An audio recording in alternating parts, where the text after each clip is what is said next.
جاتی ہے سب سے پہلی قبر وہ ام البنین کی قبر ہے، اس لیے کہ اندر شہزادی یہ کونین کی قبر ہے اور دربانی عباس کی ماں کا، جیسے عباس حسین کے دربان تھے۔ آپ کو پتہ ہے جو حسین کا گھر تھا تو جو باہر کا دروازہ تھا صدر دروازہ، اس کے پہلو میں عباس کا حجرہ تھا، تو صدر دروازے کی خبر رکھتے تھے اور عباس کے اس حجرے کا دروازہ حسین کے خاص حجرے میں کھلتا تھا، تو ادھر کا پتہ ہے کہ آقا کیا کہتے ہیں، کیا پیغام آتا ہے، اور ادھر کی خبر ہے کہ کون ملنے آیا ہے۔ یہ تھی ذمہ داری عباس کی۔ تفصیل عرض کریں گے، جب عباس جوان ہوئے، جوان ہو گئے عباس، تو عباس نے اپنے 30 دوست بنائے۔ مدینے میں عباس نے اپنے 30 دوست بنائے اپنے ہم عمر، اور ان 30 دوستوں کو عباس نے جو علی سے فنون حرب سیکھے تھے، تلوار چلانا، نیزہ چلانا، گھوڑے پہ بیٹھنا، ان 3 دوستوں کو عباس نے سکھایا، اور 30 دوستوں کو عباس نے تلوار عطا کی، گھوڑے دیے، اور ایک دستہ تیار کیا۔ اس دستے کا نام رکھا عباس نے حسین کا حفاظتی دستہ۔ مورخین نے لکھا ہے کہ جس وقت حسین چاہتے تھے کہ باہر آئیں، عباس میں 30 ان پہرے داروں کے حسین کو اپنے گھیرے میں لے لیتے، اور چاروں طرف جب حسین چلتے گھوڑے پر تو وہ 30 عباس کے دوست کبھی ادھر چلتے کبھی ادھر چلتے، آگے کوئی نہیں چلتا تھا، سب حسین کے پیچھے حفاظت کر۔ اور جس وقت وہ 30 بہادر عباس کی سرکردگی میں باہر آتے تو اتنی دہل ہوتی تھی کہ لوگ ڈر ڈر کے ہٹتے جاتے تھے، راستہ دیتے جاتے تھے، اتنی ہیبت سے حسین کی سواری آتی تھی، اور اس طرح عباس حسین کو لے کر آتے تھے۔ اور جس وقت حسین برآمد ہو جاتے تھے تو لوگوں کے پسینے آ جاتے تھے پیشانی پر، صرف عباس کا جلال دیکھ کر۔ تو مدینے میں کسی کی مجال نہیں تھی کہ آنکھ اٹھا کر حسین کی طرف دیکھ سکے۔ اس شان سے 28 رجب سے لے کر 2 محرم تک پورے سفر میں عباس اس حفاظت کے ساتھ حسین کو لے کر گئے ہیں۔ یہ دستہ کیوں بنایا تھا حسین نے؟ شاید عباس کو یہ معلوم تھا کہ حسین کا حفاظتی دستہ حسین کی حفاظت کرے گا، اور میں کبھی کبھی حسین کے پاس سے ہٹ بھی جایا کروں گا، چھوڑنا بھی پڑے گا ہمیں حسین کو، تو اس لیے کم از کم میرے بتائے ہوئے ماہر حسین کے گرد رہیں۔ جملے کو آپ نے نظر انداز کر دیا، اس لیے کہ عباس کو معلوم ہے کہ ہٹنا پڑے گا، حسین کے پاس سے ہٹنا پڑے گا راستے میں، تو 30 آدمی تو رہے حسین کے پاس، کیوں ہٹنا پڑے گا؟ شاید آواز سکینہ کی آ جائے، چچا ادھر آئیے، شاید زینب کی آواز آ جائے، عباس ذرا ادھر تو آؤ، بہن کچھ کہنا چاہتی ہے۔ دیکھا آپ نے کتنا قیمتی جملہ تھا جو میں نے کہا کہ حسین کے پاس سے کچھ دیر کے لیے عباس کو ہٹنا پڑے گا۔ اللہ اکبر، خوب آپ نے محبت سے تقریر سنی، اور ہم پہلے عشرے میں عرض بھی کیا کرتے ہیں، پہلی دوسری محرم کو اکثر ہم نے یہ بات پڑھی ہے اور اس کتاب میں بھی ہم نے لکھی ہے کہ جب قافلہ تیار ہو چکا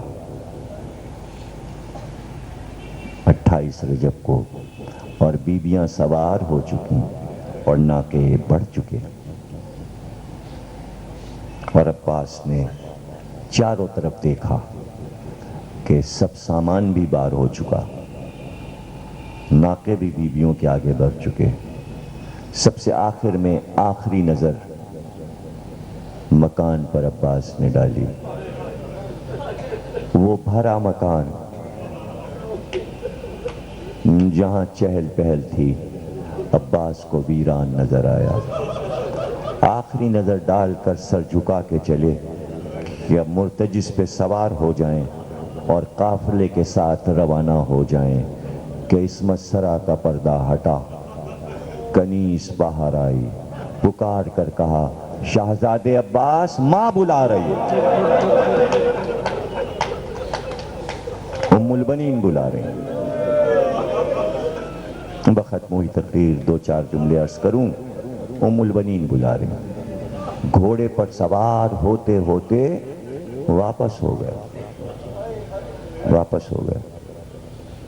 آئے، کہا عباس۔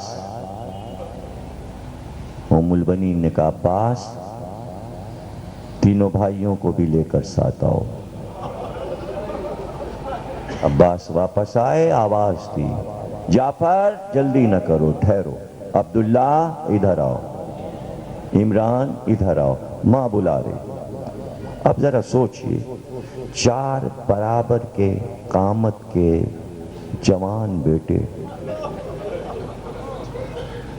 اللہ اکبر، 26 برس کا بیٹا، 28 برس کا بیٹا، 23 برس کا بیٹا، 32 یا 34 برس کا بیٹا، 4 جوان برابر کے، کمر میں تلواریں لگائے ہوئے، چاروں برابر کے بیٹے ماں کے سامنے کھڑے ہو گئے اور صرف عباس کو مخاطب کیا اور کہا عباس یہ حسین نہیں جا رہا، یہ فاطمہ کی جان جا رہی ہے، یہ فاطمہ کی روح ہے۔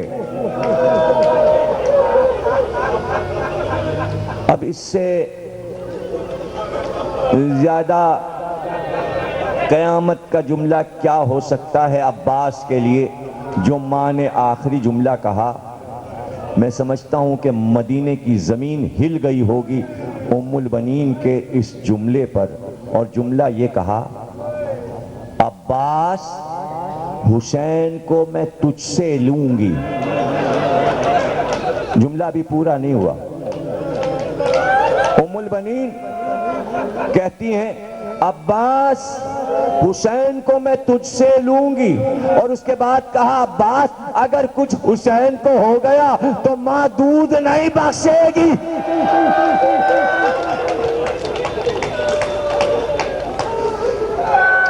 ماں دودھ نہیں بخشے گی۔ اور پھر آپ کو ہم سنائیں گے کہ یہاں پر میر انیس اور میر مونس نے کیا کمال دکھایا ہے۔ آخری جملہ ادا کر رہا ہوں، اس کے آگے پڑھنے کے لیے کچھ بھی نہیں ہے، اور چھوٹا سا جملہ ادا کر رہا ہوں۔ ایک بار بشیر کو جب یہ معلوم ہوا کہ مادر عباس ہیں یہ، تو اس نے بیان کرنا شروع کر دیا کہ بی بی ہم تمہیں کیا عباس کے کارنامے بتائیں، اور کیا ہم تمہیں تمہارے بیٹوں کی بہادری سنائیں، جعفر اور عبداللہ اور عمران کی۔ تو ایک بار ہاتھ اٹھا کر کہا رک جا بشیر، مجھے نہیں اپنے بیٹوں کا حال سننا ہے، پہلے مجھے یہ بتا کہ میرے حسین کا کیا ہوا، مجھے میرے حسین کا حال سنا دے۔ آگے کا جملہ سنیے تو بہت روئیں گے۔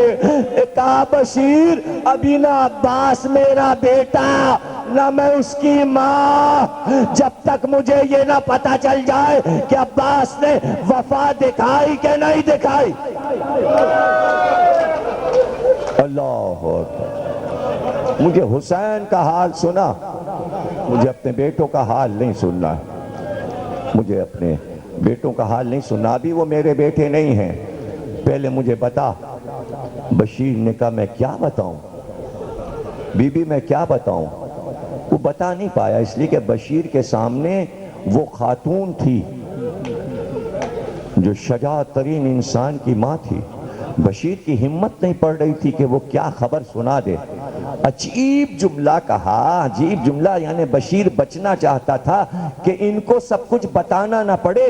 ایک عجیب بات کہی کہ بس یہ سمجھ لو بی بی کہ اتنا مجبور ہو گیا فاطمہ کا لال کہ جب رخصت آخر کے لیے آیا تو زینب کو گھوڑے پہ بٹھانا پڑا۔ ایک بار نجف کا رخ کیا کہ یا علی آپ تو کہتے تھے عباس بڑا وفادار ہے، ارے یہ دن آ گیا کہ زینب کو حسین کو بارلا اس عبادت کو قبول فرما، ہمیں کوئی غم نہ دینا سوا غم حسین کے بحق کے محمد اور آل محمد۔ ہم میں جو بیمار ہیں ان کو شفا عطا فرما۔ باب الحوائج کا واسطہ جس کے در پہ سب کی مرادیں پوری ہوتی ہیں، یا حضرت عباس یا آپ کے آقا حسین کے عزادار و ماتمدار ہے، ان کی تمام بلاؤں اور پریشانیوں کو دور فرما۔ پروردگار بحق محمد اور آل محمد تمام معصومین کے روزوں کی حفاظت فرما۔ پروردگار دل سب کے زخمی ہیں، جلد از جلد دو اماموں کا روزہ جو ہمارے دلوں کی طرح چھلنی کر دیا گیا ہے، پروردگار ان سب کی زندگی میں اس روزے کو اسی طرح تعمیر کرا جیسے ہم نے سامرے میں جا کر اس روزے کی زیارت کی تھی۔ اور پروردگار اب جب ہم جائیں سامرے، ہم وہ روزہ نہیں دیکھنا چاہتے پروردگار۔ بہت امام زمانہ نے صبر کیا، لیکن پروردگار وہ معصوم ہیں، وہ صبر کر سکتے ہیں، ہم سب صبر نہیں کر سکتے، ہم سے برداشت نہیں ہو سکتا پروردگار۔ ان کے باپ کا روزہ ہے، ان کے دادا کا روزہ ہے، وہ تو 1400 برس سے صبر کر رہے ہیں پروردگار، لیکن ہم کو ہمارے غموں پہ تو صبر آ جاتا ہے، لیکن یہ غم نہیں دیکھا جاتا کہ جو غم نہیں ہے اور غم بنا دیا جائے۔ کسی کی قبر کو بھی ڈھایا جاتا ہے، کسی کی قبر کے ساتھ بھی بے حرمتی ہوتی ہے، اور پروردگار بے حرمتی کرنے والے کافر اور مشرک ہوتے تو ہم یہ سوچتے کہ انہیں قبر کا احترام نہیں۔ پروردگار کلمہ گو مسلمان جناب سیدہ کی قبر کو گرا دیں، مسلمان امام حسن کی قبر کو بے سایہ کر دیں۔ 4 اماموں کی قبر، امام صادق، امام حسن، چوتھے امام، 5ویں امام، ماں کے پہلو میں ان کی قبریں، اور اس پر روزہ نہ بنانے دیں، جناب سیدہ کی قبر کو برابر کر دیں۔ پروردگار جنت البقیع میں نہ کافر آئے تھے نہ مشرک، اس لیے کہ مدینے میں نہ کافر آ سکتا ہے نہ مشرک آ سکتا ہے۔ نجدیوں نے قبروں کو ڈھایا، پروردگار نجدیوں سے انتقام لے، تو منتقم ہے، انتقام لے، ان سے انتقام لے، صرف اس لیے انتقام لے تاکہ ہمارے دلوں کو صبر و قرار آ جائے۔ جو اولاد نرینہ نہیں رکھتے انہیں اولاد نرینہ عطا فرما، حج و زیارات سے مشرف فرما، بانی اعضا کو خیر و برکت عطا فرما، اس مدرسے کو تعمیر فرما تاکہ طلباء آرام سے تعلیم حاصل کر سکیں۔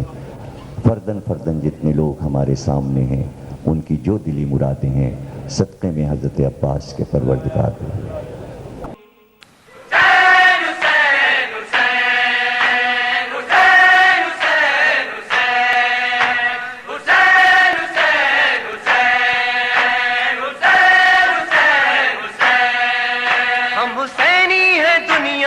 پھیلے ہوئے